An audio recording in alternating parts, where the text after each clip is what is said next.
Dans le football de haut niveau, il existe des cycles.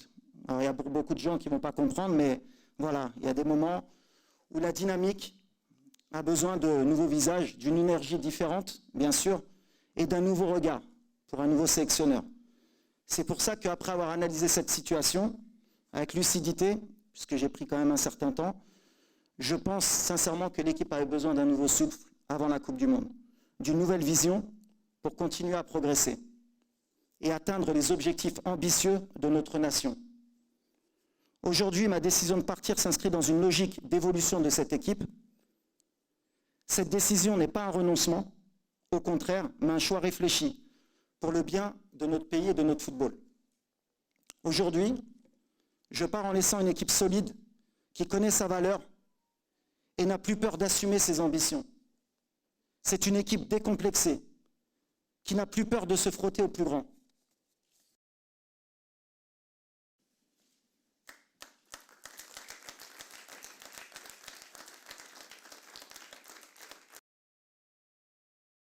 Il n'y a pas de révolution à faire. On a vécu un trauma tous en tant que Marocains parce que voilà, c'était un moment compliqué, cette finale.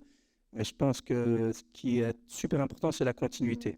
Et j'ai déjà entamé un travail, j'ai déjà des informations. Les informations que j'ai eues, elles ne sont pas aussi catastrophiques qu'on peut entendre. Donc, il y a des solutions à tout, de toute façon.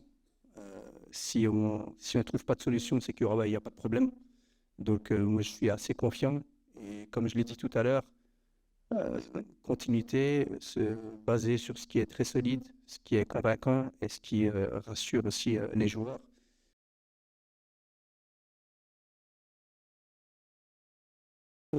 C'est un groupe très homogène en termes de classement FIFA, en termes d'expérience, en termes de style de jeu. Donc j'aime assez bien parce qu'on a des adversaires avec des styles complètement différents. Et je vous mentirais si je vous dis que j'ai déjà analysé ces équipes. Je pense que j'ai d'autres choses à faire pour l'instant. Mais bon, on les connaît. L'Écosse, je connais quand même. Brésil, tout le monde connaît. Haïti, pas encore. Mais on aura le temps de préparer ça.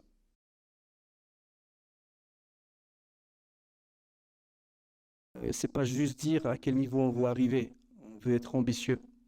Être ambitieux, c'est ne craindre personne. Ne craindre personne. Quel que soit l'adversaire qu'on aura en face, on jouera pour le gagner le match. Mais respecter aussi tous les adversaires. Et je pense qu'aujourd'hui, ce qu'on doit faire, c'est entamer des compétitions. De toute façon, je pense que c'est le cas de tout le monde. Entamer une compétition pour essayer de performer. Sinon, on reste à la maison. Mais on est confiant. On est confiant parce que, comme je l'ai dit tout à l'heure, on a un groupe qui est encore ça. On a un groupe compétitif et on a 40 millions de supporters qui vont nous encourager. Donc ça, c'est surtout, nous, je pense, une détermination, une énergie, une responsabilité qui va justement se transformer en énergie positive.